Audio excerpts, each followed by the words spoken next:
বর্ষা মৌসুমেও মেঘনা তেঁতুলিয়া নদীতে মিলছে না কাঙ্ক্ষিত ইলিশ। হতাশা নিয়ে নদী থেকে ফিরছেন জেলেরা। ট্রলার খরচ তো উঠছেই না তাদের। এ অবস্থায় ঋণের কিস্তি শোধ নিয়ে দুশ্চিন্তায় জেলেরা। তবে মৎস্য কর্মকর্তারা বলছেন, নদীতে পানি বাড়লেই মিলবে ঝাঁকে ঝাঁকে ইলিশ। ভোলার মেঘনা ও তেঁতুলিয়া নদীর ইলিশের স্বাদ অতুলনীয়।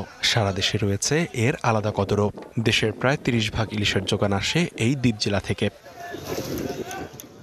এবছর আষাঢ় শেষ হয়ে শ্রাবণ এসে গেলেও নদীতে ইলিশ মিলছে খুবই কম। প্রতিদিন মেঘনা তেঁতুলিয়ার বুকে জাল ফেলছেন হাজার হাজার জেলে, কিন্তু মন খারাপ করেই তীরে ফিরতে হচ্ছে তাদের। জেলেরা জানান, যে পরিমাণ মাছ ধরা পড়ছে তা দিয়ে ট্রলার খরচ উঠছে না। ধার দেনা শোধ করা তো দূরের কথা। গাঙে তো মাছ নাই, আমাকে এখন বিশাল একটা অসুবিধা। কোনো মাছ টাছ নাই, তাহলে হইছে হইব না। আমরা 5 জন মানুষ গেছি নদীতে, 10টা টাকাও কামাই হয় নাই। অনেক সময় তো মাছ হওয়ার কথা ছিল, মাছ কম, নদী উপরের পানির চাপ বেশি, নদীতে কোনো জহরিয়া হতে ওঠে না।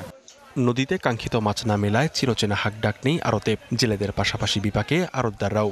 একটা ট্রলার নদীতে ছেড়ে গেলে 7-8 টাকা খরচ আছে। নদীর কিনারে মাছ নিয়ে 3টে 4টে।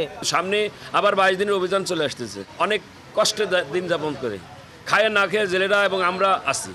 তবে জেলেদের এখনই হতাশ না হওয়ার পরামর্শ দিয়ে মৎস্য কর্মকর্তারা বলছেন, নদীতে পানি বাড়লে ধরা পড়বে ঝাঁকে ঝাঁকে ইলিশ। বৃষ্টিপাত হচ্ছে, কিন্তু এখনো পর্যন্ত সে কাঙ্ক্ষিত যে স্রোতধারা আপস্ট্রিম থেকে যে মিষ্টি পানি, সেটা কিন্তু এখনো আসে নাই। সর্ব অঞ্চলের বৃষ্টির পানিটা যখন ধারা বেয়ে নদীতে নামবে, তখনই কিন্তু মাছটা উপরে মাইগ্রেট করবে। চলতি বছর ভোলায় ইলিশ আহরণের লক্ষ্যমাত্রা নির্ধারণ করা হয়েছে 1,85,000 metric ton. DBC news desk.